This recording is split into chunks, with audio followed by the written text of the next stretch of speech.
আর বানাতে বসেছি দহি বটা। আর আমি শিখেছি, পেরেছি। একটু বেশি অপটিমিস্টিক হয়ে গেছিলাম যে হ্যাঁ 1-1.5 ঘন্টার মধ্যে আমার সব কাজ হয়ে যাবে। Specially Rini, I am sure তুমি দেখবে এই ভিডিওটা। যখন দেখবে I want you to give me a call and appreciate my work. Rimu আজকে ভিডিওটা দেখে বলবে তুমি আর কোনোদিন শুধরাবে না, সবসময় সব জায়গায় লেট। আজ সকাল থেকে তো উপোসই ছিলাম, তো এখন সময় হয়ে গেছে উপোস ভাঙা। সাদা আকাশ, এখনো মেঘ নেই। পিছনে ঘুরাই, এদিকটা দেখো। আজকে পুরো এক্সস্টেড, দেখো পুরো স্নান করিয়ে দিয়েছে, এত এক্সারসাইজ করিয়েছে, এত নেশা হয়ে গেছে। এক্সারসাইজ করে এসে কোনো দিকে আর তাকাইনি, আবার সাইডের পাশে বসে গেছি। আজকে কিন্তু 5th অগস্ট, আর আমার আর রিনির জন্য খুব স্পেশাল ডে। সেখানে অদ্ভুত একটা আন্তরিকতা সবার মধ্যে, মেবি সবাই ঘর ছেড়ে আছে বলে যে পাশে থাকে তাকে কাছে টেনে নিতে আমরা চেষ্টা করি।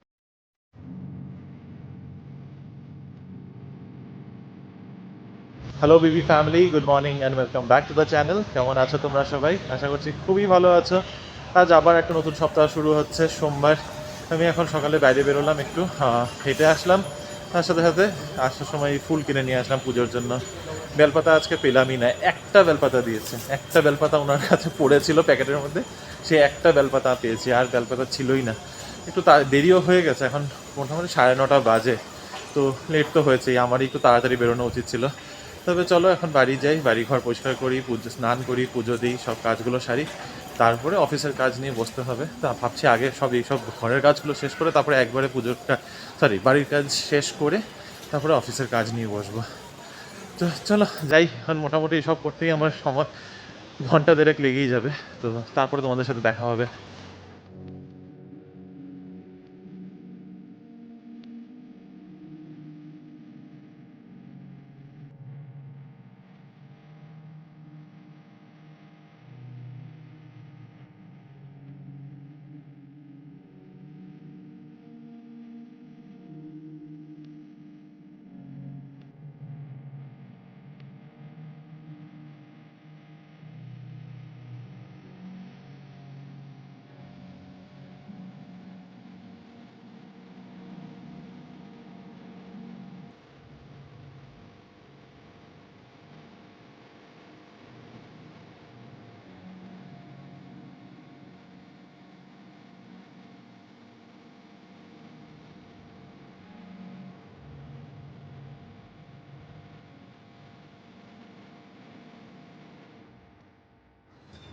তোমাদের সাথে বলেছিলাম 1-1.5 ঘন্টা বাদে দেখা হবে সব কাজ সেরে। একটু বেশি অপটিমিস্টিক হয়ে গেছিলাম। তবে আমার মাথাটা একটু কেটে যাচ্ছে, প্লিজ পার্ডন মি। আমি আমার ট্রাইপডের ম্যাক্সিমাম লেন্থ দিয়ে রেখেছি, তাও মাথাটা কেটে যাচ্ছে, একটু দূরে গিয়ে কথা বলতে হবে। তো যেটা বলছিলাম যে 1-1.5 ঘন্টাতে দেখা করবো বলেছিলাম, একটু বেশি অপটিমিস্টিক হয়ে গেছিলাম যে হ্যাঁ 1-1.5 ঘন্টার মধ্যে আমার সব কাজ হয়ে যাবে। ঘর ঝাড় দেওয়া, ঘর মোছা, ঘর জিনিসপত্র ঠিকঠাক জায়গার মধ্যে রাখা, বাসন ধোয়া, স্নান করা, পুজো দেওয়া, সব নাকি 1-1.5 ঘন্টার মধ্যে হয়ে যাবে। আমি বুঝতে পারিনি যে আমি আমার পেস না করে করে যেটা হয়ে যায়, পেসটাও কতটা স্লো হয়ে গেছে আর কতটা কাজ আছে। আজকে একটু ভালো করে ডিপ ক্লিনিং এর মতোই করবো ভাবলাম। তো ঘরেও আছি, সময়ও আছে, কাজেরও খুব একটা চাপ নেই অফিসের। তো সেই কারণে প্রথমে ঘর ঝাড় দিলাম, তারপরে ঘর মুছলাম, ব্যালকনি গার্ডেন পরিষ্কার করলাম, বাসনপত্র ধুলাম, এখন কিচেন পরিষ্কার করব। রিনি আমাকে স্ট্রিক্ট ইনস্ট্রাকশনস দিয়ে দিয়েছিল কিভাবে কিচেন পরিষ্কার করতে হবে, কি দিয়ে করতে হবে, সব একদম এইভাবে করবে। আমার গ্যাসের মধ্যে একটা যেন দাগ না থাকে আমি আসলে। অনেক প্রচুর ইনস্ট্রাকশন, আর এটা আমার প্রতি সপ্তাহে 2-3 বার করে শুনতে হয়। এদিকে ওয়াশিং মেশিনেরও হয়তো আওয়াজ শুনতে পাচ্ছ, এদিকে কাপড়ও দিয়েছি একতাল ধুতে। তবে কিচেনটা পরিষ্কার করি এখন। কিচেন পরিষ্কার করার জন্য রিনি এটা ইউজ করে, ডক্টর মাসেলের, না সরি মিস্টার মাসেলের কিচেন ক্লিনার। এটা ছাড়া কিচেন পরিষ্কার করা হয় না। আমি কোনো দিন ব্যাচেলার ছিলাম, কোনো দিন পরিষ্কার করতে পারিনি। সপ্তাহে একদিন করে কিচেন পরিষ্কার করতাম, জল দিয়ে সুন্দর করে মুছে দিতাম, একটু সাবান ছিটাতাম, বাস হয়ে যেত। এত কিছু এইভাবে প্রথমে এই স্টেপ, প্রথমে ভালো করে মুছবে, তারপরে এটা স্প্রে করবে, তেলের স্টেইনস মুছবে। 1-1.5 ঘন্টা আরো এখানে লাগবে।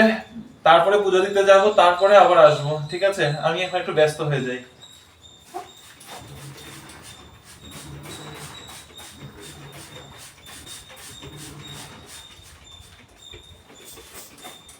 তবে হ্যাঁ, একটা কথা মানতে হবে, এটা দিয়ে পরিষ্কার করতে এত ইজি না, সাবান টাবান কিছু লাগে না, স্প্রে করে 2 মিনিট রেখে দিই এমনি একটু। এটা মানে গ্রিসটাকে তুলে দেয়, তারপরে এই যে বাস এই ক্লথ গুলো, এরকম যে স্পঞ্জ ক্লথ গুলো আছে, এটা দিয়ে এক রাউন্ড একদম ভালো করে মুছে দিলে একদম পরিষ্কার হয়ে যায়। খাটনিটা অবভিয়াসলি কম হয়, কিন্তু প্রচুর করতে হয় তো।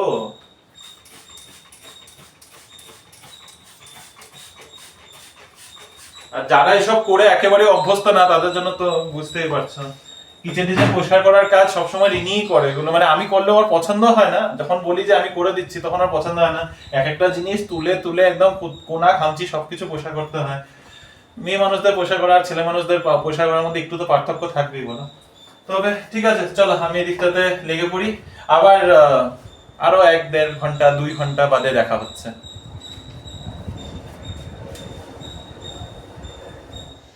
আধ ঘন্টা লাগলো আমার এই গ্যাসের পুরো এরিয়া পরিষ্কার করতে, তবে ভালো করেই করেছি বলো। What do you say? Specially Rini, I am sure তুমি দেখবে এই ভিডিওটা, যখন দেখবে I want you to give me a call and appreciate my work. একদম চকচকে করে রেখেছি তোমার গ্যাস।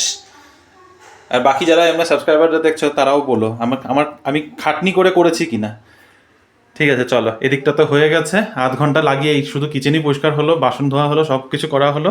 না, বাসন ধোয়া আগেই হয়ে গেছিলো, কিচেন পরিষ্কার করতে আধ ঘন্টা লেগে গেছে, যে পুরো স্ল্যাব সব পরিষ্কার করে রেখেছি ভালো করে। তো এবার যাই স্নান করতে। কাজ করতে আমার প্রবলেম নেই, কিন্তু কিছু কিছু কাজ আছে যেটা না আমার একেবারেই অপছন্দের কাজ। যেমন এক হচ্ছে কাপড় ধোয়া, এখন তো তাও ওয়াশিং মেশিন আছে, হোস্টেল লাইফ থেকে তো সেই কাপড় হাতে নিজেই কাচতে হতো। আমার এত বাজে লাগতো, এরকমও হয়েছে যে কাপড় ভিজিয়ে রেখে আমি ভুলে গেছি, কাপড় 3 দিন 4 দিন ভিজে রয়েছে, গন্ধ হয়ে গেছে কাপড়গুলোকে, আমার লিটারালি বালতি সুদ্ধা ফেলে দিতে হয়েছে। এই কাপড় ধোয়ার কাজ আমার একেবারেই পছন্দ। এখন ওয়াশিং মেশিনে ধোয়া হলেও ওয়াশিং মেশিনে মানে হয়ে যাওয়ার পর ওটা যে আবার শুকানোর জন্য মেলে দিতে হয়, আমার সেই কাজটাও পছন্দ না। এই কাপড় ধোয়ার এই পুরো প্রসেসটাই আমার একেবারেই পছন্দ না। এই জন্য জবের থেকে চাকরি লেগেছিল, মানে চাকরি শুরু করেছিলাম, যখন নিজে আর্ন করা শুরু করলাম তখন থেকে আমি লন্ড্রি একটা এখানে ছিল ব্যাঙ্গালোরে, লন্ড্রি বাস্কেট করে ফোন করে দিতাম, আসতো কেজি হিসাবে নিয়ে যেত, ধুয়ে একবারে হোম ডেলিভারি নিয়ে, মানে হোম সার্ভিস ছিল, বাড়ি থেকে নিয়ে যেত, বাড়িতে আবার দিয়ে যেত, সেটাই করাতাম। আর তারপরে তো ঠিক আছে, বিয়ের পরে তো ওয়াশিং মেশিন চলে আসলো, আর তারপরে ইয়ে করেই ধোয়া, মানে ওয়াশিং মেশিনে ধোয়া, সেই ধোয়ার কাজটা, কাপড় মেলার কাজটা রিনির গাড়ি আমি ছেড়েই দিয়েছি। খুব ঝগড়া হয় যখন আমার এই কাজটা করতে হয়। আর সেকেন্ড হচ্ছে আমার বাসন ধোয়ার কাজ, রান্না করতে বলো রান্না করতে বলো, মানে আমি 10 পদ রান্না করে খাইয়ে দেবো, বাসন ধোয়া আমার একদম পছন্দ না। কিন্তু এটা না যে আমি 10 পদ রান্না করতে আমি 20টা বাসন ভরাবো আর 20টা বাসন ফেলে রেখে দেবো। আমি কিন্তু রান্না করতে করতে ওই মাদের মতো এরকম ছোট ছোট বাসনগুলো সব ধুয়ে টুয়ে রেখে দিই, আর একটা কড়াইকে আমি ধুয়ে ধুয়ে আবার ব্যবহার করতে থাকি। আমি বাসন খুব একটা আমি করি না। রিনি আবার কিন্তু উল্টো, রিনি যখন রান্না করে ও 2 পদ রান্না করতে ও 5টা বাসন ভরাবে। তো ও আবার এরকম বাসন সব রেখে দেয়, ওই ধয়। এটা বলছি না, যদি মানে যখন এতদিন তো কাজের মানুষ ছিল, তো কাজের মানুষ যখন ছিল তো কাজের মানুষ এসে ধুয়ে দিত, সেটা কোনো ঝামেলাই ছিল না। আর মানে রিনি যদি ইনকেস রিনিরও ধুতে হয় তখনও ওই ধয়, কিন্তু ও রান্না করার সময় ও প্রচুর বাসন ভরায়। আর আমি রান্না করার সময় বাসন আমার বেশি ভরে না, কিন্তু আমার ওই কটা বাসন, 5টা বাসন থাকলেও আমার 5টা বাসনও ধুতে আমার একেবারেই ইচ্ছা করে না। আমার এই দুটো জিনিস আমার একদমই অপছন্দের কাজ। তবে চলো, অনেকটা গল্প হলো, স্নান করে আসি, পুজো দেওয়ার আছে, তারপরে দুপুরে তো আজকে খাওয়ার নেই, আজকে উপসী আছি, রাত্রেবেলা খাওয়ার যা এখন খাওয়া নিয়ে চিন্তা করতে হবে না অ্যাটলিস্ট আমার। চলো, একটা দিক দিয়ে শান্তি। আজ পুজো দিতে যা দেরিটাই না হলো, 12:30 পৌনে 1টা বাজে, ইনফ্যাক্ট পৌনে 1টা বাজতে চলেছে, আর এখন আমি জাস্ট পুজো দিয়ে শেষ করলাম। স্নান করে যেই বেরোলাম, স্নান করে বেরোনোর সাথে সাথে অফিস থেকেও একটা কল আসলো যে এখন একটা মিটিং হবে। সে একদিকে মিটিং অ্যাটেন্ড করেছি, একদিকে পুজোর রেডি করেছি। ভাগ্যিস ভিডিও কল ছিল না। ম্যানেজারের সাথে মান্থলি বিজনেস প্ল্যান ডিসকাস করতে করতে এদিকে ঠাকুরের বাসন ধুলাম, ঠাকুর ঘর মুছলাম, ওগুলো সব অ্যারেঞ্জ করলাম, করে টরে তারপর যতক্ষণে একদম ঠিক পুজোর ইয়েটা, ততক্ষণ মানে আরও 5টা মিনিট এক্সট্রা দিয়ে আমার তারপরে মিটিংও শেষ হলো। তারপরে গিয়ে আমি সেই পুজো দিয়ে সব কাজটা যখন শেষ করলাম, তবে এখন আর কিছু করার নেই, এখন পুরো ফাঁকা। সকাল থেকে ব্যস্ত ব্যস্ত ব্যস্ত ব্যস্ত, এই বাড়ির কাজ এই কাজ। এখন অফিসেরও যা একটা মিটিং ছিল সেটাও হয়ে গেছে, এমন কিছু কাজও নেই। খুঁটিনাটি এই 1-2টো ইমেল পাঠানো আছে, সেটা যখন ইচ্ছে পাঠালেই হবে আজকে পুরো দিনে। তো চলো এখন বসে থাকি, এখন আর কিছু করার নেই। খাওয়া দাওয়ারও এখন আমার কোনো ঝামেলা নেই, ঝঞ্ঝট নেই, রান্নাবান্নার ব্যাপার নেই। তবে এখন করে রাখবো কিনা ভাবছি, এই যে এখন খেতে হবে না, তখন ইচ্ছাই করছে না রান্নাবান্না করতে। সেই বিকালবেলা আমার আবার তারপরে উঠে পড়ে লাগতে হবে, দেখি কিছু একটা করবো। Good afternoon Bangalore Bengalis family, অনেকক্ষণ বাদে তোমাদের সাথে কথা হচ্ছে। অ্যাকচুয়ালি আজকে সকাল থেকে আমি একটুখানি বিজি হয়ে গেছিলাম। গতকালকে আমাদের বাড়িতে সারদা সংঘ ছিল, তাই জন্য বেশ খানিকটা সময় ওখানে দিতেও হয়েছে, গোছানো গাছানোও ছিল। তো এখন মোটামুটি অল ডান, স্নানও হয়ে গেছে দেখতেই পাচ্ছ, তার সাথে আমার ঠাকুর পুজো দেওয়াও হয়ে গেছে। তো আজকে রামকৃষ্ণ ঠাকুর প্লাস সারদা মা আর বিবেকানন্দ, তাদের ফটোগুলোকে এখন অবধি রাখা হয়েছে সেইভাবেই, কারণ কি ওনারা বলেছিলেন 2.5 দিন এটা রাখতে হবে, তো 2.5 দিন থাকবে। আজকে দ্বিতীয় দিন, আগামীকাল দুপুরের পরে সেটাকে তুলে ফেলা হবে, তো সেখানেও একটু পুজো দেওয়া হলো। তো সব মিলে মনটা বেশ ভালোই লাগছে। আর আজকে জানো তো রান্নাবান্নার কোনো ঝামেলাই নেই, কারণ গতকালকে রাতে যা খাবার আনানো হয়েছিল তার সবটাই থেকে গেছে আর সবটাই নিরামিষ। আর আমরা যেহেতু নিরামিষ খাবো তাই সেই দিকে কোনো চিন্তাই করতে হচ্ছে না। আজকে রান্নাবান্না বলতে ভাতও করতে হবে না, তাই মাও একটু ফ্রিতে আছে আর এদিকটাতে পুরোপুরি সময় দিতে পারছে। আজ শ্রাবণ মাসের সোমবার বলে একটু ভালো করেই পুজো দেওয়ার ব্যাপার ছিল, এবং শিব ঠাকুরের মাথায় দুধ দই দিয়েও আজকে পুজো করা হয়েছে। আজকে পুজোটা আবার আমিই করেছি বাড়িতে, কারণ মা একটু ব্যস্তই ছিল অন্যদিকে। আর এখানে রামকৃষ্ণ ঠাকুর সারদা মাকে নিয়ে, বিবেকানন্দকে নিয়ে এখন আমাদের বাড়িতে বিরাজমান। এভাবেই থাকবে এখন, যেমনটা বললাম নেক্সট 2.5 দিন। আর ইনি হচ্ছে মা আর বাবার গুরুদেব। ইনার ফটোটা কালকে ঠিক ভালো করে তোমাদেরকে দেখাতে পারিনি, ইনার কাছেই দীক্ষা নিয়েছিলেন, তাই ওনার ফটোটাও পাশে রাখা রয়েছে। আজ সকাল থেকে তো উপোসই ছিলাম, তো এখন সময় হয়ে গেছে উপোস ভাঙার, 4টা বাজে বিকেলের। তো আজকে এখন নিয়েছি এখানে খাওয়ার জন্য আমি রাজগিরা লাড্ডু। এটা আজকে ঠাকুরকে প্রসাদ নিবেদন করেছিলাম। রয়েছে খেজুরের গুড়, ফ্রিজে অনেক দিন ধরে পড়া, প্রায় বছর ঘুরে গেছে ইনফ্যাক্ট। আর এখানে রয়েছে শিলিগুড়ির থেকে আনা চিড়ে, চিড়াটা না খুব সুন্দর গন্ধ।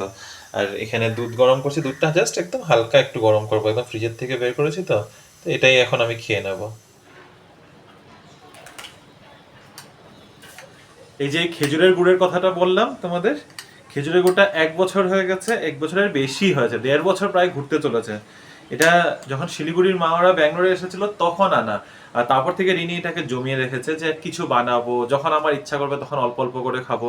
এই করতে করতে বছরের পর বছর ঘুরে যাচ্ছে, আরেক বছরও ঘুরতে চলেছে, এখনো কিছু আর বানানো আর তেমন করে হয়নি। এটা এইবার গতি করতেই হবে, না হলেও কমসে কম আধা কেজি খেজুরের গুড় এখনো পড়ে রয়েছে।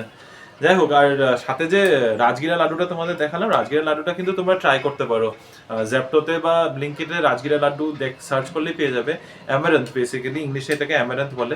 খুব ভালো খাওয়ার, মানে খেতে খুব ভালো আর খাওয়াটাও খুব ভালো।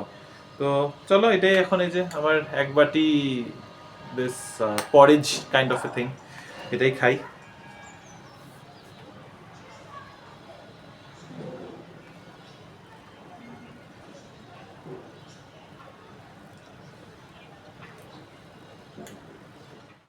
আজকে সারা দিনে আমি একদম ব্লগ করতে পারিনি, কি যেন করছি সারাদিন ধরে জাস্ট বলে বোঝাতে পারবো না। বাট আমি এখন কি পাগলামো নিয়ে বসেছি তোমাদের যদি দেখাই তোমরা অবাক হয়ে যাবে। ক্রাফটসের সমস্ত জিনিস নিয়ে বসেছি আর বানাতে বসেছি দহি বটা। আর আমি শিখেছি, পেরেছি, তার জন্য ভীষণ এক্সাইটেড লাগছে। 3-4টে বানিয়ে ফেলেছি অলরেডি, তার জন্য একটু নোংরাও হয়ে গেছে, চারদিক সুতো টুতো ছড়িয়ে আছে, কিন্তু ফার্স্ট অ্যাটেম্প নেওয়াতে বেশ ভালোই হয়েছিল। এটা হচ্ছে ফার্স্ট অ্যাটেম্পটে বানিয়েছি আর আমার তো বেশ ভালোই লাগছে। হ্যাঁ, একটু লুজ হচ্ছে ঠিকই, এই জিনিসটা আরও প্র্যাকটিস করতে করতে আই থিঙ্ক ঠিক হয়ে যাবে। কয়েকটা বানিয়ে ফেললাম। এটা একটা শাড়ি ছিল আমার কাছে ইয়েলো রেডের, ভাবলাম এটাতেই প্র্যাকটিস করে নিই, হয়ে গেলে ভালোই হবে। আর ভালো লাগছে, আমি জানি না কতটা প্রফেশনাল হতে পেরেছি, বাট হ্যাঁ করতে পারছি, এটা ভেবেও ভালো লাগছে। একটা নতুন স্কিল হলো, এটা স্কিল শিখলাম আর কি। এটা বানানোটাও একটা টাফ ব্যাপার, বাট এটা শিখে গেছি, পারছি, এটাই অনেক বড় লাগছে। কিন্তু বানাতে বানাতে হয়ে গেছে 5:15 আর আমার আছে যোগা ক্লাস। আমি দেখো কেমনভাবে বসে আছি, রেডিও হইনি, যাই এবার ঝটপট করে রেডি হই, নাহলে আবার সেই টোটো করে করে যেতে হবে। বিকেল 5:30 বাজে, অফিসের কাজটা যতটুকু ছিল সব গুটিয়ে নিয়েছি। বাড়ির তো আর কোনো কাজই নেই, বাড়িতে বসে বোর হচ্ছিলাম, তখন ভাবলাম অনেকদিন তো ছাদে যাই না, চলো ছাদেই যাই। ওয়েদারটাও একদম বৃষ্টি নামবে নামবে অবস্থা হয়ে এসছে। একটা সাইডে এই পাশটা দেখতে পাচ্ছ, এই পাশটা কিন্তু একদম সাদা আকাশ, এখনো মেঘ নেই। পিছনে ঘোরাই, এদিকটা দেখো, একেবারেই দুদিকে 2 রকমের আকাশ। এখানে মনে হচ্ছে যেরকম নদীর মধ্যে সঙ্গম হয়, ওরকম আকাশের মধ্যে সঙ্গম চলছে এখন। এক কালারের জল, আরেক কালারের জল। অনেক দিন হয়েছে আসি না উপরে, ভালো লাগছে এসে। কি সুন্দর ফটো উঠবে এখানে, এস এত সুন্দর আলো। ফটো তোলার মানুষ নেই যদিও, আর সেলফি কত তুলবো। এনিওয়ে চলো একটু ছাদের উপরে হাঁটাহাঁটি করি, ওই দিকটাতেই যাই যেদিকে আকাশটা এত সুন্দর হয়ে আছে।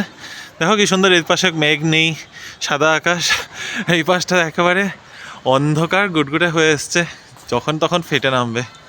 ইস, এই জায়গাটা মাঝখানটা দেখতে কি ভালো লাগছে, একদম যেমন এইখানটাতে এসে সব মার্জ হচ্ছে। হাওয়াও চলছে বেশ দারুণ। রিমো আজকে ভিডিওটা দেখে বলবে তুমি আর কোনোদিনও শুধরাবে না, সবসময় সব জায়গায় লেট। সত্যি কি লেট হয়ে যায় আমার, প্রতিবার ভাবি 5:20 বেরোবো, হাঁটতে হাঁটতে যাবো, হাঁটতে হাঁটতে যাওয়া তো দূরের কথা, প্রতিদিন টোটোর পিছনে দৌড়তে হয়, আর যোগা ক্লাসেও দৌড়তে হয়, এত কাজ থাকে না, সব কিছু শেষ না করে আর বেরোতেই পারি না। উফ, এখন যাই রাত্রে পৌঁছোই, আর যোগাটা স্টার্ট করে অলরেডি ক্লাস মনে হয় স্টার্ট হয়ে গেছে, আমি তো অনেক কিছু মিস করে যাবো আজকে। টোটো করে জাস্ট নামলাম, 5:40 বেজে গেছে, 10 মিনিট লেট আমি। আর সারা রাস্তায় যেন চপ ভাজা দেখতে দেখতে আসলাম। এই যে সন্ধে হচ্ছে, চারদিকে খালি চপ ভাজা হবে, সবাই মিলে চপ মুড়ি খাবে, চায়ের দেখতে দেখতে, খবর দেখতে দেখতে। আজকে তো দারুণ খবর, সারা টেলিভিশনে সমস্ত নিউজ চ্যানেলে শুধু বাংলাদেশেরই নিউজ চলছে। শেখ হাসিনা আমাদের দেশে চলে এসছে অলরেডি। যাকে এই সময় পর আমি বেশি কথা বলবো না, রিমোকে বলবো কন্টিনিউ করতে, আমি যাই ক্লাসে। ছাদের থেকে আবার চলে আসলাম বাড়িতে, সেই আমাদের প্রিয় ব্যালকনিতে। এখান থেকেই সুন্দর হাওয়া উপভোগ করা যায়। হালকা হালকা ঝিরিঝিরি বৃষ্টি পড়া শুরু হয়েছে, আর যেই বৃষ্টিটা পড়া শুরু হলো আমার খেয়াল হলো যে এক দুটো জিনিস আনতে হতো। তো এখন আর বাইরে যাচ্ছি না, একদম ঝিরিঝিরি একটা হালকা একদম ছিটাফুটা পড়া শুরু করেছে। তো যেটা বলছিলাম, জিনিসপত্র আনার ছিল, তো সেটা এখন আর বাইরে যাচ্ছি না, জেপ্টোতে অর্ডার করে দিয়েছি। খুব বেশি কিছু জিনিস আনার ছিল না, সেই আলু পেঁয়াজ একটু ধনেপাতা আর কারি পাতা আনিয়েছি। কারি পাতাটা আনিয়েছি কারণ লাস্ট 3-4 দিন ধরে না কারি চাওয়াল খেতে খুব ইচ্ছা করছে। অ্যাকচুয়ালি কারি চাওয়াল খেতে ইচ্ছা করছে না, কারির রেসিপি অনেকগুলো আমার ফিডের মধ্যে এসে যাচ্ছে। তাই হঠাৎ করে ইচ্ছা হলো যে ঠিক আছে একদিন কারি বানাই। ওই দিন দইও আনা আছে, তো মিষ্টি দই না অন্য দইও আনা আছে বাড়িতে, তো টক দই। তো সেই দই দিয়ে ভাবছি একটু কারি বানিয়ে নেবো কালকে নিজের জন্য। আর ধনে পাতাটা স্পেশালি আরও মাথার মধ্যে ছিল, কারণ আজকে বানাবো মুগ ডাল দিয়ে সেই লাউ আনিয়েছিলাম। আজকে রাতেবেলা মুগ ডাল দিয়ে লাউ বানিয়ে ফেলবো, ভিন্ডি ভাজা করে ফেলবো, ভাত করে ফেলবো। তো লাউটা বানানোর জন্য আমার লাগবে ধনেপাতা বাড়িতে নেই, তো সেই ধনেপাতা আনানো ছিল। তো তার সাথে শুধু দুটো জিনিস সেখান থেকে দোকান থেকে নিয়ে আসতে পারতাম। ছাদে হাঁটতে হাঁটতে বৃষ্টি পড়া শুরু হলো, তখন খেয়াল হলো যে আরে জিনিস আনতে যেতে হতো, একদম মাথার থেকে বেরিয়ে গেছে। এতক্ষণে গিয়ে নিয়েই এসে পড়তে পারতাম, কিন্তু ওই মাথার থেকে নেই, মানে মাথার থেকে বেরিয়ে গেছে যখন, তারপর অর্ডারই করে দিলাম, আলু পেঁয়াজ সাথে অ্যাড করে দিলাম। আলু পেঁয়াজ তো লাগেই। খুব সুন্দর হাওয়া চলছে, কিন্তু এখানে দাঁড়িয়ে থাকলে, এখানে এই ব্যালকনিটা না, এই একটা জিনিস মানে ইউএসপি, এটা আমাদের এই বাড়িটার ইউএসপি একটাই। এই ব্যালকনিতে দাঁড়িয়ে দাঁড়িয়ে তোমার পুরো সময় কেটে যাবে। এইমাত্র আমাদের ক্লাস শেষ হলো, এই যে চন্দ্রা ম্যাডাম বসে আছে, আগের দিনে তোমাদের দেখিয়েছিলাম আমাদের ম্যাম। আর এরা হচ্ছে আমার সাথে আমার কী হলো ক্লাসমেটস, যারা আমার সাথে এক্সারসাইজ করে, সবাই এখন বেরিয়ে যাচ্ছে। কিন্তু আজকে পুরো এক্সস্টেড, দেখো পুরো স্নান করিয়ে দিয়েছে, এত এক্সারসাইজ করিয়েছে। তোমার এখানে কজন স্টুডেন্ট আছে?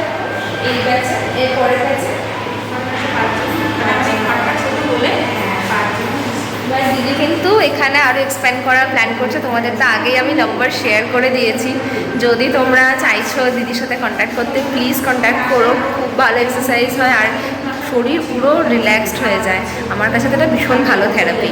বাই বাই, আবার ওয়েডনেসডেতে। বিকেলে যেই জ্যাপটপ থেকে জিনিসপত্রগুলো দিয়ে গেছে, আমি রান্নাবান্না শেষ করে রেখে দিয়েছি। এখানে রয়েছে যে মুগ ডাল দিয়ে লাউ, ধনেপাতা দিয়ে, আর তার সাথে এখানে করেছি ভিন্ডি ভাজা। আমার আজকের ডিনার হয়ে যাবে এটা দিয়েই, শুধু এখন ভাতটা বসাতে হবে। চলো ভাতটা বসিয়ে দিই। ভাতের জন্য জল বসিয়ে দিয়েছি, চাল ধুয়ে রেখেছি। এখন বাজে 8টা, আর একটুর মধ্যে ভাতটা হয়ে গেলেই 8:30টার মধ্যেই আজকে ডিনার শেষ করে ফেলবো। খিদাও পেয়ে গেছে, সকাল থেকে উপোস তো, মানে চিড়া খেয়েছি, চিড়া কিন্তু অল্প একটুই খেয়েছি, দুধটাই বেশি ছিল। চিড়া খুব একটা, দুধ চিড়াটা আমার পছন্দ না। আমার দই চিড়াটা তাও চলে যায়, দুধ চিড়াটা পছন্দ না। কিন্তু দই ও বাবা, জায়গাটা কেমন একটা হয়ে আছে, তোমাদের দেখাই, দাঁড়াও আমি, সরি একদম ডিস্ট্র্যাক্ট হয়ে গেছে। এই জায়গাটা দেখে না হঠাৎ করে কেমন একটা একদম মিষ্টি একটা ফিল হয়ে আছে, দাঁড়াও দেখাচ্ছি। দেখো এই জায়গাটা মনে হচ্ছে কেমন কুয়াশা পড়েছে, বৃষ্টি ঝিরিঝিরি বৃষ্টি পড়ছে, আর বৃষ্টির সাথে সাথে কেমন একটা কুয়াশা কুয়াশা ভাব হয়ে আছে, পুরোটা ধোঁয়া ধোঁয়া একটা, কি জানি কি ব্যাপার এটা, ধোঁয়া ধোঁয়া ভাবটা কেন হচ্ছে সেটা বুঝতে পারছি না। কোথাও থেকে ধোঁয়া আসতে তো আমি দেখছি না। এই দিকটাতে নেই, এই পাশটাতেই আছে। কি জানি মনে হচ্ছে কোথাও থেকে হয়তো ধোঁয়া আসছে। এই যে দেখতে পাচ্ছি এই জায়গাটা, এখানটা আলোটার মধ্যে দেখতে পারবে, কিন্তু ধোঁয়া কোথা থেকে আসছে সেটা বুঝতে পারছি না আমি। কোথাও ধোঁয়া মানে আগুন জ্বলছে বা তো মনে হয় না, রাস্তাঘাট সব ভেজা। যাই হোক, এটা দেখেই তখন ডিস্ট্র্যাক্ট হয়ে গেছিলাম একটু সময়ের জন্য। তবে মুদ্রা কথায় আসি, অনেক সময় এক রকমের কথা বলতে বলতে অন্য রাস্তা ধরে ফেলি ফট করে, তারপরে সেই রাস্তা ধরে অন্য দিকেই চলে যাই। যেটা বলছিলাম যে সকাল থেকে তো ওরকম করে কিছু খাওয়া দাওয়া হয়নি, আজকে উপোসের উপর দিয়ে ছিল, তবে বিকেলবেলা একটু চিড়া খেয়েছিলাম, কিন্তু এখন খিদা পেয়ে গেছে, তো এই জন্যই তাড়াতাড়ি রান্না বান্নাগুলো সেরে ফেলেছিলাম বিকালবেলায়। এখন শুধু ভাতটা করব, 8টা এমনিও বাজতেই চলে মোটামুটি, তো 8:30টার মধ্যে ভাবছি ডিনার টিনার শেষ করে, আজকে ঠান্ডা হাওয়া চলছে, বেশ ওয়েদারটা ঠান্ডা ঠান্ডা করেছে, কমলার নিচে ঢুকে পড়বো। তবে আরো একটা কথা বলতে চাই তোমাদের, আজকে কিন্তু 5th অফ অগস্ট, আর আমার আর রিনির জন্য খুব স্পেশাল ডে। আজ আমাদের 6 ইয়ার্স কমপ্লিট হচ্ছে আমাদের রিলেশনশিপের, বিয়ের না, বিবাহ বার্ষিকী আমাদের অন্য দিন। লাস্ট ইয়ার আমরা এটা সেলিব্রেট করেছিলাম, আমরা রেডিসনে গিয়েছিলাম, ওখানে গিয়ে ভালো ডিনার টিনার করেছিলাম, ওই আমাদের মতো করে যেরকম সেলিব্রেশন হয় নিজেদের মতো। এই বছর ও ওখানে, আমি এখানে, তো সেটা সেলিব্রেশন হবে, সেলিব্রেশন ক্যান্সেল হচ্ছে না, পেন্ডিং থাকবে, ও আসলে তখন একসাথে সেলিব্রেট করব। তো চলো এবার ডিনারটা তাড়াতাড়ি, চালটা দেখি ভাতের জল ফুটলো কিনা, ভাতটা তাড়াতাড়ি করি, সত্যি খুব খিদা পেয়ে গেছে এখন। এত নেশা হয়ে গেছে, এক্সারসাইজ করে এসে কোনো দিকে আর তাকাইনি, আবার সাইডের পাশে বসে গেছি। এইভাবে দেখো সুতোর একটা লাচি মতো বানিয়েছি এই সিল্কের সুতোর রিলটা দিয়ে। পুরো প্রসেসটা আমি ভাবছি তোমাদেরকে ভালো করে একবার দেখাবো যখন আমি নিজে এফিশিয়েন্ট হয়ে যাব। তো এখন তো একটা প্র্যাকটিস স্টেজে রয়েছি, বাট হ্যাঁ সিল্কের সুতোর রিল দিয়ে কিন্তু এটা বানানো যায় যেটুকু বুঝলাম। আর দেখো ইয়েলো শাড়িতে লাল রঙেরটা দিয়েছি ঠিকই, পরে রিমো আমাকে বলে এটাতে হলুদ লাগালে বোধহয় বেশি ভালো লাগে, তাই না মা?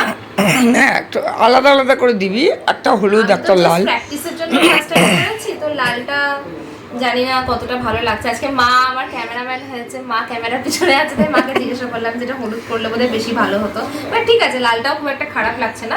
তো আমি ভেবেছিলাম দিবি মাঝখানে মাঝখানে একটা করে হলুদ দিয়ে দিবি। হলুদ শুধু তো আনিনি, আনবি, এনে করবো, আনা যাবে। হ্যাঁ, মাঝখানে গ্যাপ আছে তো, দিয়ে দিবি। হ্যাঁ এটা ঠিকঠাক করতে, হ্যাঁ হ্যাঁ ভালোই লাগবে, হবে। দেখি কেমন হয়। তবে এখন আইডিয়াটা বুঝে গেছি, এটার শেখার একটা বড় কারণ হচ্ছে মেঘলা। কারণ কি শিলিগুড়িতে দই বাটা বানায় না, আর এখন মেঘলাতে তো এই জিনিসটা হয়, তোমরা অনেকেই জানবে। মেঘলাতে এরকম আমরা ঝালরের মতোই বলি, দই বাটা বলে আসামে, তাই আমি প্রপার টার্মটা তোমাদেরকে বলতে পারছি। কিন্তু শাড়িতে বা যে কোনো সিল্কের শাড়িতে কিন্তু সাউথে এটা একটা ভীষণ ভালো প্রচলন, যেরকম আমি আসাম থেকে বানিয়ে এনেছিলাম।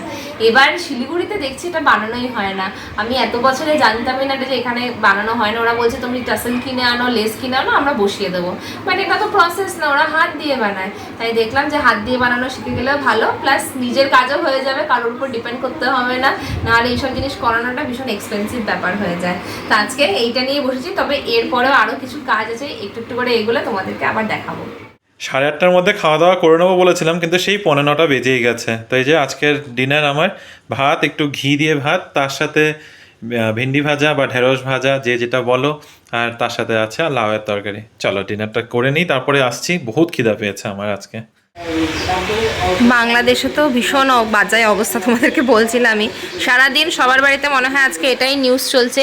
একটুখানি মিউট করলাম আমি সাউন্ডটা, কারণ তোমাদেরকে আমি এর বাইরে অন্য কিছুর দিকে নিয়ে যেতে চাইছি। চলছে আমাদের ব্লগ, আর সাথে সিঙ্গারা ভাঙা। কেন দেখাও, সিঙ্গারা খাওয়া হচ্ছে, দারুণ সিঙ্গারাটাকে এখন ভেঙে ভেঙে খাওয়া হচ্ছে। আমি করবো, আমি খাবো না, ভালো সিঙ্গারা কেউ খেলোই না, এখন আমি একটু ভেঙে ভেঙে খাই। এক্সারসাইজ করতে গিয়ে তোমাদেরকে বলছিলাম না, সবাই চপ মুড়ি চপ ভাজছে পুরো রাস্তা, জানো তো যাচ্ছে চপ ভাজা, সারা রাস্তায় চপ ভাজা। না আমি আনবো না, আর আমি বলছি আমি যাচ্ছি এক্সারসাইজ করতে, ভুলে গেছি তোকে বলতে ওটা। আর সবাই ভাজছে, সব দোকানে ভাজছে হলো চপ, একটু পরেই সবাই এসে চপ নিয়ে যাবে আর খাবে হচ্ছে চপ মুড়ি আর চা, তার সাথে চলবে নিউজ। আর আজকে তো নিউজে জমজমাট সারাটা দিন, তো ভালোই সবার বাড়িতে চায়ের আসর জমেছে। আর বাড়িতে এসে আমি দেখি বেশ সুন্দর করে সিঙ্গারা সাজানো, আর সিঙ্গারা আমি ভাবছিলাম খাবো না করে একটা খেয়েছি, মিথ্যে কথা বলবো না, একটা ছোট সিঙ্গারা খেয়েছি, কিন্তু তার আগে আমি ছোলা খেয়েছি 1 বাটি ভরে, তারপরে আমি এই সিঙ্গারাটা খেয়েছি।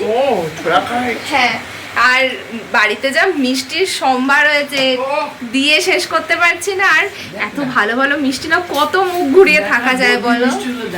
আজকে প্রচুর মিষ্টি বাড়িতে। প্রসাদের জিলিপিটা তো রয়েই গেছে, সেটা আমরা সবাই মিলে একটু একটু করে খাচ্ছি, তবে আজকে আমি একটুকু খাইনি। বাবা এক রকমের মিষ্টি এনেছে, এটা বাবার ভীষণ ভালো লাগে, প্লাস আমারও খুব ভালো লাগে। তোমরা নিশ্চয়ই সবাই বেলাকোবার চমচম সম্পর্কে জানো, ঠিক ওই রকমই স্বাদের, কিন্তু ছোট ছোট দেখতে চমচম, অপূর্ব খেতে। আর মার বান্ধবী এসেছিল আজকে, তো সে এনেছিল এটা বোধহয় রসকদম টাইপের কিছু একটা মিষ্টি। ব্যাঙ্গালোরে তো এটাকেও ওই রসকদম এরম টাইপের কিছু একটা বলে, আমি নামটাই ভুলে গেছি, যা ব্যাঙ্গালোরের মিষ্টির নামই ভুলে গেছি। 3টে অলরেডি খাওয়া হয়ে গেছে, আমি কিন্তু খাইনি। এই মিষ্টিতে পুরো ভরে গেছে আমাদের বাড়ি। নিরামিষ ডিনার বানাতে হবে, আর আমাদের বাড়িতে ছিল রাইসটা রেডি, তাই এটাকে ঝটপট বানিয়ে নিলাম। সেই পি রাইস বলো বা জিরা রাইস বলো যেটাই, তো আমি পোলাও বানাই, আজকে এটাকে ফ্রাইড রাইসের মতো করে বানালাম একদম নিরামিষভাবে। আর এখানে মা পনিরটাকে একটুখানি রিমডেলিং করছে, যাতে আজকে রাতে আমাদের হয়ে যায়।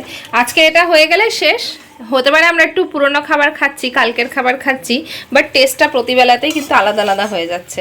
মা এতে একটু ক্রিম দেওয়ার ছিল। এখন দিতে পারবে? হ্যাঁ হ্যাঁ হ্যাঁ, আমি আনছি। মেনুটা কালকের হলেও খাবারটা কিন্তু একদম অন্যরকমই লাগছে, বেশ সুন্দর লাগছে পোলাওটা, তার সাথে একটু ডাল ফ্রাই মতো হয়ে গেছে। আলু ভাজাটা তো কমন, বাট পনিরটা কিন্তু দেখতে অসাম লাগছে। কালকেরই খাবার কিন্তু একটু অন্য ভিন্ন স্বাদে, তাই না মা? ভিন্ন স্বাদে সাজানো, এইসব করতে হবে, নাহলে ওই না হলে তো হবে না। ভালো লাগছে বাবা? এইভাবেই বরাবর করে এসছি, একটু চেঞ্জ করে দেবে। চলো খেয়ে নিই এবার। ডিনার করে মাত্র এসে বসলাম, ভাবলাম তোমাদের সাথে একটু আড্ডা মারা যাক, অনেকদিন কথা হয় না ভালোভাবে। লাস্ট কদিন একটু ব্যস্ত হয়ে পড়েছিলাম, এই সারদা সংঘের অনুষ্ঠানটা যতক্ষণ না ঠিকঠাকভাবে হচ্ছিল না, অনেক দিকেই মাথা লাগাতে হচ্ছিল। আর মা যেহেতু একা হাতে, তো এখানে অনেকটাই মার সাথে সাথে থাকতে হচ্ছিল, তো সেই সব কারণে তোমাদের সাথে আলাদা করে গল্পও হয়নি। আর এর মাঝখানে কেটে গেছে 2টো দিন, যেখানে দারুণ করে তোমরা সবাই হয়তো দেখেছো আমাদের বঙ্গ উৎসব, যেটা ব্যাঙ্গালোরে হয়েছে 2nd, 3rd and 4th of August. সবাই ভীষণ এনজয় করেছে, আমি কিন্তু পুরো ব্যাপারটা মিস করে গেছি, তোমাদেরকে আগেও বললাম। আর দেখলাম যে সবার ভিডিওতে সবাই পোস্ট করেছে, এবং প্রতিটা ভিডিও দেখতে এত ভালো লাগছে, একটা সময়ের জন্য মনেই হচ্ছিল না যে আমি ব্যাঙ্গালোরে নেই, আমি হয়তো ওখানেই প্রেজেন্ট রয়েছি। বাট সব থেকে যেটা মিস করলাম, এই সুন্দর বাঙালি পরিবেশটা, এই মোমেন্টটা আমি মিস করছি না, আমি একদমই বাঙালি পরিবেশের মধ্যে রয়েছি। কিন্তু কোথাও কোথাও এইখানে বা বাংলাতে বা ওয়েস্ট বেঙ্গলে আমার মনে হয় ওই পরিবেশটা এখন অনেকটাই কমে গেছে, সেই ছাপটা পুরোপুরি চলে গেছে প্রবাসে। আর দিল্লি বলো, মুম্বাই বলো, ব্যাঙ্গালোর বলো, বা যে কোনো জায়গায় যেখানে একটু বাঙালিদের সমাবেশ হয় বাইরে অন্য জায়গায়, সেখানে অদ্ভুত একটা আন্তরিকতা সবার মধ্যে। মেবি সবাই ঘর ছেড়ে আছে বলে যে পাশে থাকে তাকেই কাছে টেনে নিতে আমরা চেষ্টা করি, কিন্তু যখনই সেটা বাড়ির জায়গায় চলে আসে, এখানে কিন্তু ওই আন্তরিকতাটা অনেক কমে গেছে। আমি সবার মধ্যে সেটা ফিলও করতে পারি, অনেকটাই আলাদা। ওখানে আমরা কোনো বাঙালি দেখি কোথায় আছে, আচ্ছা কথা বলি, কোথায় থাকা হয়, এই যে নর্মাল একটা কনভারসেশন, সেই সিম্পল কনভারসেশনটা কিন্তু এখানে আমি খুব মিস করি মাঝে মাঝে। দেখো নিজেদের লোকজনদের মধ্যে তো ঠিক আছে, ওখানে তো আমরা কাউকে কেউ চিনিই না, সবাই বিভিন্ন রকম কাজের সূত্রে ওখানে এসে সেটেল হয়েছি, যে যার নিজস্ব থাকার কারণ আছে। ব্যাঙ্গালোরে বলো, ব্যাঙ্গালোরের কথাটাই বলছি, কারণ ব্যাঙ্গালোরে আমরা ওই পরিবেশটা পাই। আর যেটাতে সবথেকে বেশি ভালো লাগলো, এত সুন্দর সুন্দর কালেকশন সবাই নিয়ে এসছে, ওটা অবশ্যই মিস করেছি। কারণ কি, সবার এত হ্যাপি ফেসেসগুলো দেখছিলাম, সবাই তো সুন্দর সুন্দর শপিং করছিল, তো সব মিলে ব্যাপারটা ফাটাফাটি ছিল। খাওয়া দাওয়া ঠিক আছে, খাওয়া দাওয়াটা ওখানে আমরা খুবই এনজয় করি, বাট হ্যাঁ পুজো ভাইবটা তো পুরোপুরি চলে এসেছিলো। আর আমি ভীষণ এনজয় করেছি সবার ভিডিওগুলো দেখে। রিমো যে ভিডিওটা পোস্ট করেছিল, বেসিক্যালি আমিও কিন্তু ব্লগে দেখছিলাম যে কেমন ওখানে সব কিছু হয়েছে, প্লাস আমি বেঙ্গলিজ ইন ব্যাঙ্গালোর ওদের ব্লগটাও দেখলাম। আই থিঙ্ক দীপ্তি ঐশীর এখনও ব্লগটা আসা বাকি আছে, ওদেরটাও দেখবো, তো ওটাতে খুব এনজয় করছি। আর তোমরা যারা, আই থিঙ্ক ওখান থেকে কিছু সাবস্ক্রাইবারের সাথে দেখাও হয়েছে রিমোর, প্লাস রানা দাদের ব্লগেও দেখলাম, তো তোমাদের সাথে দেখা হয়নি আমার, আমি খুব মিস করলাম সেটা। হোপফুলি নেক্সট কখনো কোনো উৎসবে তোমাদের সবার সাথে দেখা করতে পারবো, সেটা ভাবছি, সেটার জন্য অপেক্ষায় থাকবো। নেক্সট তো আর কি, নেক্সট এখন পুজো আছে, দুর্গাপুজোতে হোপফুলি অনেকের সাথেই দেখা হবে, আর প্রচুর আড্ডা হবে, প্রচুর মজাও হবে। আরেকটা খুব মজার জিনিস নিয়ে তোমাদের সাথে কথা বলতে চাইছিলাম। আজকের দিনটা কিন্তু আমার আর রিমোর জীবনে খুব খুব স্পেশাল, কারণ আজকের দিনে 5th অগস্ট 2018 রিমো আমাকে প্রপোজ করেছিল। আই থিঙ্ক লাস্ট ইয়ারেও আমরা ব্লগে বলেছিলাম এবং সেইটার জন্য আমরা সেলিব্রেট করতেও গেছিলাম র্যাডিসন ব্লুতে, ডিনার করতে গেছিলাম দুজনে মিলে। আমরা এরকম মাঝে মাঝে ডেটে যেতে খুবই পছন্দ করি, বা সচরাচর হয় না। হ্যাঁ, আমার কাছে ডেটটা এরকম নয় যে খুব ফ্যান্সি ডাইনিংয়েই যেতে হবে। আমার কাছে রাস্তায় দাঁড়িয়ে দুজনে ফুচকা খাওয়াটাও ডেট, বা একটা ছোট জায়গাতে বসে কাপে করে চা খাচ্ছি সেটাও আমার কাছে একটা ডেট। বা ধরো একটু রাস্তায় হাঁটতে বেরোলাম, কোনো একটা সুন্দর এরিয়াতে হাঁটলাম, একটু গল্প করলাম, just like we time spend করা, সেটা আমার জন্য ভীষণ ইম্পর্ট্যান্ট। তার জন্য আমার কোনো ফ্যান্সি ডিনার করা বা ফ্যান্সি জায়গাতে যাওয়ার কোনো প্রয়োজন নেই, আমার একদম এসব নেই। তাই রিমু আমাকে খুব বলে যে আমি নাকি খুবই লো মেনটেনেন্স ওয়াইফ। যতদিন গার্লফ্রেন্ড ছিলাম ততদিন আমি লো মেনটেনেন্স গার্লফ্রেন্ড ছিলাম। তো এনিওয়েজ, রিমু আমাকে খুব স্পেশালভাবে আজকের দিনে প্রপোজ করেছিল, আমার এক্সপেকটেশনের বিয়ন্ড এগিয়ে, কারণ সত্যি আমার কোনো রকম আইডিয়াও ছিল না, এবং সেটা আমার সারা জীবনের ভীষণ একটা প্রেশিয়াস একটা মুমেন্ট। আর আজকের দিনে ফার্স্ট টাইম এরম একটা দিনে আমরা দুজনে আলাদা রয়েছি, তাই মনটা তো ডেফিনেটলি খারাপ। সারাদিনে অনেকবার দিনটাকে মনে করেছি, অনেকবার ভেবেছি, দুজনে 2-3বার ভিডিও কলে কথাও বলেছি, বাট স্টিল ওই ফিলটা তো আসবে না যতক্ষণ না তুমি কাছে গিয়ে ফিজিক্যালি মানুষটার পাশে গিয়ে বসতে পারছো। তো ইয়েস, আমি খুব মিস করছি, কিছু করার মধ্যে এই দিনটাও কেটে যাবে। বাট হ্যাঁ, এই মোমেন্টগুলো তো চেরিশ করার জন্য পার্টিকুলার ডেটের দরকার হয় না, যে কোনো দিনেই আমরা চেরিশ করতে পারবো। বাট এই একটা ফিলিং যেটা তোমাদের সাথে ভাবলাম শেয়ার করি। আমি অনেক দূর থেকেই তোমাদের মতো করেই আমি রিমোকে দেখতে পাচ্ছি ভিডিও থ্রু দিয়ে, ও কী করছে না করছে, কেমন আছে। ব্লগ থাকাতে এটা খুব সুবিধা হয়েছে। আমারও মনে হচ্ছে যে হ্যাঁ, আমিও ব্যাঙ্গালোরে ওর সাথেই কখনো কখনো প্রেজেন্ট রয়েছি, আবার ওরও মনে হচ্ছে ও শিলিগুড়িতে প্রেজেন্ট রয়েছে, এবং একইভাবে দুজনের সেম ফিলিং শেয়ার করছি।